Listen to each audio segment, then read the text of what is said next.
Special train से रामेश्वरम धाम की तीर्थ यात्रा।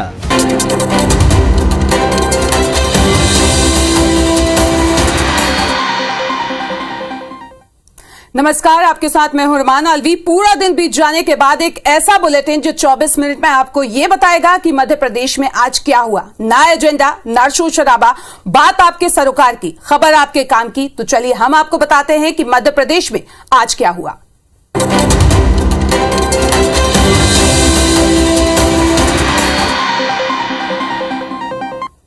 और सबसे पहले बात करेंगे धार की। आपको बता दें कि धार जिले के कारम डैम के टूटने का खतरा टल गया है। पानी की बेहतर निकासी के लिए प्रयास जारी है। राज्य सरकार के 3 मंत्री मौके पर मौजूद हैं, तो खुद सीएम शिवराज कंट्रोल रूम से लगातार इस मामले पर नजर बनाए हुए हैं। देखिए एक रिपोर्ट। धार जिले के कारम डैम के टूटने का खतरा टल गया है। पानी के समानांतर मार्ग को चौड़ा किया जा रहा है, जिससे और पानी निकाला जा सके। वर्तमान में इसकी चौड़ाई 10 फीट है और अब इसको 25 फीट तक बढ़ाया जा रहा है। साथ ही इसकी गहराई भी बढ़ाई जा रही है, जिससे बांध के पानी को जल्द खाली किया जा सके। आपको बता दें कि सीएम शिवराज सिंह चौहान खुद इस मामले पर नजर बनाए हुए हैं। उन्होंने आज सुबह पीएम मोदी और गृह मंत्री अमित शाह से बात कर मामले की जानकारी दी थी, जबकि सरकार के मंत्री तुलसी सिलावट, प्रभुराम चौधरी और राज्यवर्धन सिंह दत्ती गाँव मौके पर मौजूद है। धार जिले के कारम डैम पर नजर रखे हुए हैं। जनता पूरी तरह से सुरक्षित रहे, इसके लिए युद्ध स्तर पर प्रयास चल रहे हैं। स्थिति सारी नियंत्रण में है, कंट्रोल है, कोई चिंता की बात नहीं है। उनकी लेफ्ट और राइट में चैनल बनाकर हम पानी को बाहर निकाले हैं, उसमें सफलता उधर मिली है। तमाम कठिनाइयों के बावजूद प्रशासन अलर्ट पर है। आसपास के गाँव को पहले ही खाली कराया जा चुका है। राहुल गांधी की भारत जोड़ो यात्रा 7 सितंबर से शुरू हो रही है। ये यात्रा मध्य प्रदेश में 16 दिनों तक रहेगी, लेकिन नरोत्तम मिश्रा ने कहा है कि ये यात्रा राहुल गांधी के लिए पश्चाताप यात्रा साबित होगी। राहुल गांधी की भारत जोड़ो यात्रा 7 सितंबर से शुरू हो रही है, लेकिन यात्रा शुरू होने से पहले एमपी में सियासत गरमा गई है। दरअसल 2023 में एमपी विधानसभा और 2024 में लोकसभा चुनाव होने हैं और इससे पहले राहुल गांधी की भारत जोड़ो यात्रा कश्मीर से कन्याकुमारी तक जाएगी। 12 राज्यों और 2 केंद्र शासित प्रदेशों से गुजरने के साथ एमपी में यात्रा 16 दिन रहेगी। ये यात्रा 24 नवम्बर को महाराष्ट्र से बुरहानपुर के रास्ते एमपी में एंट्री करेगी, तो वहीं 10 दिसंबर को आगर मालवा जिले के सुसनेर विधानसभा से राजस्थान के कोटा जाएगी। खबर ये भी मिली है कि राहुल गांधी इस दौरान उज्जैन में महाकाल के दर्शन भी करेंगे। 148 किलोमीटर तक की उनकी यात्रा है, 16 दिन की। मध्य प्रदेश के हर जिले से कांग्रेस जन और आमजन उनको ज्वाइन करेंगे। इधर गृह मंत्री नरोत्तम मिश्रा ने कहा कि ये राहुल गांधी की पश्चाताप यात्रा साबित होगी। दरअसल ये पश्चाताप यात्रा होगी उनकी मध्य प्रदेश में।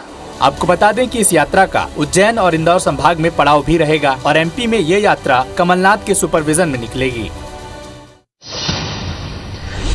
कांग्रेस की खुफिया रिपोर्ट में कई विधायकों को डेंजर जोन में बताया जा रहा है, जिसके बाद कमलनाथ के कई विधायकों को उनके प्रभार से मुक्त कर ऐसे लोगों को प्रभारी बनाया है जो अगला विधानसभा चुनाव नहीं लड़ेंगे।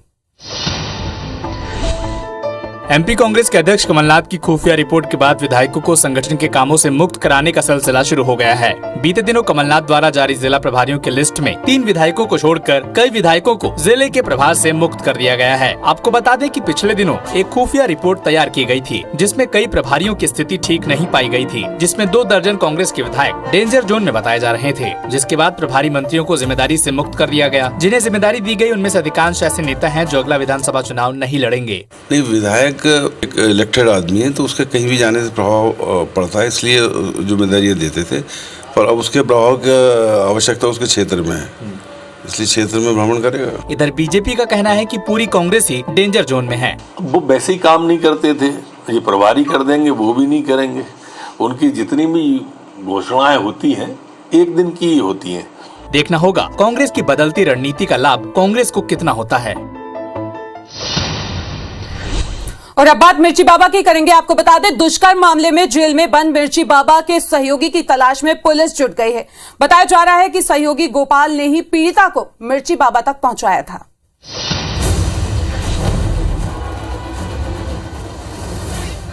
रेप केस में भोपाल के सेंट्रल जेल में बंद मिर्ची बाबा के सहयोगी गोपाल को भी पुलिस ने आरोपी बनाया है। गोपाल ने ही पीड़िता को मिर्ची बाबा तक पहुंचाया था। सहयोगी की गिरफ्त में आने के बाद और भी कई खुलासे हो सकते हैं। पुलिस जल्द मिर्ची बाबा के उस बंगले की सर्चिंग करने वाली है। जहां बाबा ने दुष्कर्म को अंजाम दिया। अरेस्टिंग के बाद जब आगे विवेचना बढ़ी तो उसमें मोबाइल जब्त किया गया है आरोपी का और उससे संबंधित मुख्यालय भेजा गया है जांच के लिए और जांच पड़ताल करने पे एक अन्य आरोपी का भी नाम सामने आया है। एफआईआर तो सेम ही है, अभी जो जांच में निकल कर आ रहा है कि क्या कौन कौन लोग संदिग्ध हैं इसकी जांच की जा रही है। उसके आधार पर फिर किन धाराओं में आरोपी बनाना रहेगा ये जांच का विषय। अभी हम लोग इसी पे ही जांच कर रहे हैं, इन्वेस्टिगेशन का विषय है। मुख्य बिंदु जो भी निकल कर आएंगे उनसे आपको अवगत कराया जाएगा। बाबा की गिरफ्तारी के बाद बंगले को सील कर दिया गया था। साइबर एक्सपर्ट की टीम बाबा के मोबाइल से डेटा रिकवर करने में जुटी हुई है। तो वहीं हर घर तिरंगा अभियान के तहत आज भोपाल के बड़े तालाब में 75 नाव में तिरंगा यात्रा निकाली गई, जिसमें मंत्री विश्वास सारंग और विधायक रामेश्वर शर्मा भी शामिल हुए।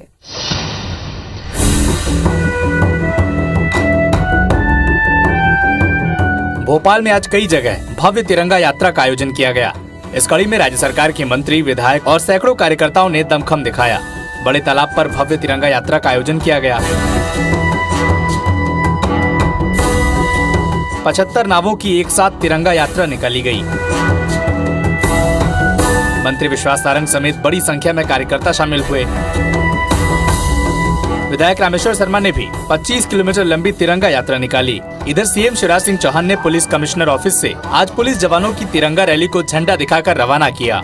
हाथ में तिरंगा लिए हमारे जवान, हमारे बेटा बेटी एनसीसी के, एनएसएस के इस संकल्प के साथ झंडा ऊंचा रहे हमारा, विजयी विश्व तिरंगा प्यारा।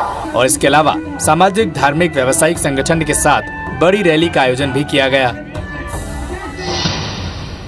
केंद्रीय मंत्री सिंधिया आज ग्वालियर में विभाजन की विभीषिका कार्यक्रम में शामिल हुए। साथ ही सिंधिया रेलवे हॉकी स्टेडियम पहुंचे और खिलाड़ियों की सुविधा का अवलोकन भी किया।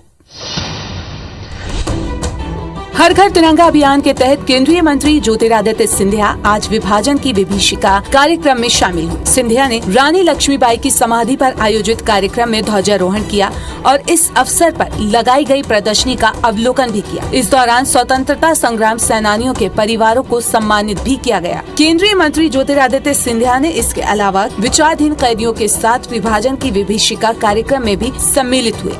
आज विभाजन की विभाषिका दिवस भी है, जहाँ एक देश के दो टुकड़े किए गए, पर जिन लोगों को कठिनाइयाँ का सामना करना पड़ा उनको भी याद करते हुए आगे के 25 वर्षों के लिए हमें अपने आप को संकल्पित करना है। इसके अलावा सिंधिया ने रेलवे हॉकी स्टेडियम में नए एस्ट्रोटर्फ सहित अन्य खिलाड़ियों की सुविधाओं का लोकार्पण किया। केंद्रीय मंत्री सिंधिया ने कहा कि हॉकी के क्षेत्र में ग्वालियर ने कई विभूतियां दी हैं, इसलिए ग्वालियर को हॉकी का गर्भगृह कहा जाएगा तो कोई अतिशयोक्ति नहीं होगी। आजादी के अमृत महोत्सव के तहत इंदौर में कांग्रेस ने 11 किलोमीटर की गौरव पदयात्रा निकाली। पदयात्रा के दौरान कार्यकर्ताओं ने गांधी के सिद्धांतों और आजादी के बलिदानों के बारे में बताया। इंदौर में आजादी के 75वें अमृत महोत्सव के तहत शहर कांग्रेस ने 11 किलोमीटर की आजादी गौरव पदयात्रा निकाली। देश की एकता और अखंडता को कायम रखने के उद्देश्य से निकाली गई यात्रा में बड़ी संख्या में कांग्रेसी शामिल हुए। झांसी की रानी प्रतिमा स्थल से शुरू हुई पदयात्रा को विधानसभा के नेता प्रतिपक्ष गोविंद सिंह ने हरी झंडी दिखाकर रवाना किया, जिसका समापन अंबेडकर प्रतिमा चौराहे पर हुआ। शिवराज सिंह जी सत्ता बचाने के लिए महात्मा गांधी द्वारा बताए गए पद चिन्हों पर चलने को मजबूर हैं। मैं उनका धन्यवाद देता हूं। कम से कम उन्होंने कांग्रेस पार्टी द्वारा बनाए गए तिरंगे का सम्मान करते हुए भारत छोड़ो आंदोलन के नेतृत्व में, महात्मा गांधी के नेतृत्व में अपना कदम उठाया है। हम उन लाखों स्वतंत्रता संग्राम सेनानियों को, उन शहीदों को जिन्होंने अपनी जान की कुर्बानी देके हमें स्वतंत्रता दिलाई, उनको नमन करें, उनको याद करें। पदयात्रा के दौरान कार्यकर्ताओं ने युवाओं को महात्मा गांधी के सिद्धांत और आजादी के बलिदानों के बारे में बताया। और अब बात करेंगे इंदौर की। आज इंदौर में हजारों किसानों ने भूमि बचाओ तिरंगा यात्रा निकाली। इनकी मांग है कि भूमि अधिग्रहण नियम को वापस लिया जाए। साथ ही कई किसान इंदौर पीतमपुरा इकोनॉमिक कॉरिडोर योजना में काम दाम में जमीन दिए जाने से नाराज हैं। किसानों की हड़ताल का असर इंदौर में भी देखने को मिला। हजारों किसानों ने ट्रैक्टर पर सवार होकर भूमि बचाओ तिरंगा यात्रा निकाली। ग्रामीण क्षेत्र में 75 किलोमीटर की इस यात्रा में किसानों ने भूमि अधिग्रहण नियम को वापस लेने की मांग की। इंदौर पीथमपुर इकोनॉमिक कॉरिडोर योजना में शामिल 16 गाँव के किसान भी अपनी जमीन सरकार को सस्ते दामों में दिए जाने से आक्रोशित हैं। यात्रा में नेता प्रतिपक्ष डॉक्टर गोविंद सिंह भी शामिल हुए और सरकार की नीतियों पर सवाल खड़ा किया। सरकारी हो या निजी, पूरी जमीन पर भाजपा की सरकार की नीयत आ गई है।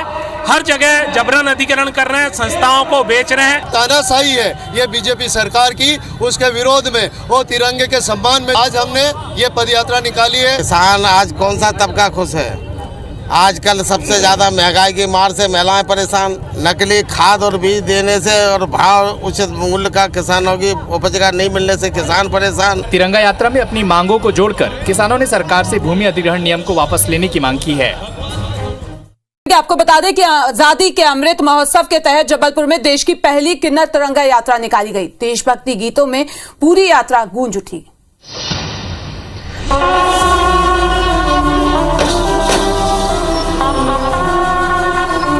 आजादी के अमृत महोत्सव के तहत हर घर तिरंगा अभियान हर वर्ग के लोग मना रहे हैं। इसी कड़ी में जबलपुर में देश की पहली किन्नर तिरंगा यात्रा निकाली गई। इस तिरंगा यात्रा में लोगों के लिए दुआओं में उठने वाले किन्नरों के हाथों ने जहां तिरंगा थाम रखा था, आयोजन में देशभक्ति गीत गाए गए। आजादी का जमकर जश्न मनाया गया। किन्नर महामंडलेश्वर हिमांगी सखी की अगुवाई में जबलपुर कलेक्टर कार्यालय से शुरू हुई तिरंगा यात्रा शंकराचार्य चौक पर खत्म हुई। पूरे विश्व को जागरूक करने के लिए हमने किन्नर तिरंगा यात्रा की घोषणा कर दी है और जबलपुर से इसकी शुरुआत हो रही है। जागरूक हो जाओ, क्योंकि अपने देश सब में अच्छा इंडिया, बेस्ट इंडिया और आगे बढ़ना चाहिए और जगह जगह हर देश में तिरंगा झंडा यात्रा निकालना चाहिए। किन्नरों की तिरंगा यात्रा ने हर घर तिरंगा यात्रा को एक नया रंग दे दिया है। और इस बुलेटिन में अभी के लिए फिलहाल इतना ही। लगातार खबरों के अपडेट के लिए आप बने रहिए IBC 24 के साथ। नमस्कार।